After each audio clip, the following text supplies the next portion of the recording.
waxaan galeynaa tobanka ugu dambeeya bisha ramadaanka oo barakeysan marka sidaa darteeda waa in laga faa'iideystaa waxaan soo qoray 5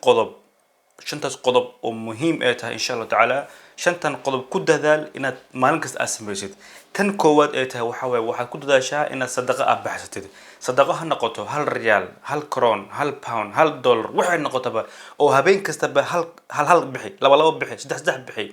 faa'iido weyn ku jirta maxaa yeelay habeen kamid ah waxa helaysaa laylatul qadar oo waxa lagu qorayaa 83 sano adigoo sadaqa bixinaysay sadaqada habaqaylin bix insha Allah taala tan labaad waxa ku dadaashaa insha Allah taala habeen kastaba inaad soo kacdid labada markay tahay ama saddexda waxaad dukataa laba rakacood oo salaatul layl ama 4 ama 6 ama 8 inta awoodid rakacada bada insha Allah taala maxaa yeelay faa'iido weyn baa ku jira inaad dukatid insha Allah taala waxa lagu qorayaa adigoo habeen kasta adigoo dukanaysay 83 sano Allahu akbar tan saddexaad waxa sameeysaa habeen kastaba وحاسميسا وحاخرنيسا سورة الإخلاص قل هو الله أحد الله الصمد لم يلد ولم يولد ولم يكن له كفوا أحد سدح جير أخري حدي ليت القدر هو سؤاده وحالو قرايا أذو قرآن كودن لما يسمح النبي صلى الله عليه وسلم ده قفك أخري سورة الإخلاص سدح جير وحلم أنت هذا قرآن كودن لما يسي مركا هبين كستبو حالو قرايا سديت استحسنوا أذو قرآن كودن لما يسي الله أكبر تن أفراد وحاسميسا دعاء ذكر بدي استغفر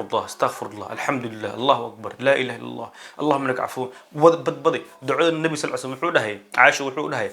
وحد بدسا اللهم انك عفو كريم تحب العفو فاعف عنا بدي عربك هيستاجنن محايا لي ذكرك اله وجعليه اله ورمس وحده الا بذكر الله تطمئن القلب قلبي غير وحاسوك عيا عنتو ان فقه وح قلبي واه حسوست اله افكن عربك ان كو هينو ما ذكرك هجوجنن ود ان شاء الله تعالى waxa lagu qorayaa 83 sano adoo ilaahay arabka ku haysi dadkiisa Allahu akbar tan shanaad oo taas aad muhiim u tahay insha Allah taala marka adeeg waxaan had aad faa'iideystid dhikrka quraanka iyo waxna aad maqashay walaalaha kale u sii gudbay haba qaylin maxaa yeelay adeeg waa sameysay qof kale u gudbisay qof kale uu sameeyay adaa lagu qorayaa qof kale uu sii gudbiyay adaa lagu qorayaa hal qof u dirtay qofkaas toban buu u sii diray tobanka qof adigoo isku hurdid maalinta qiyaamaha lagu leeyahay ajirka waa shaqaysta waa kaas ma sha Allah بركود هذا إن شاء الله ما البجوتة وإن سلامي ولكن على المعشر بحنا الله السلام عليكم ورحمة الله وبركاته.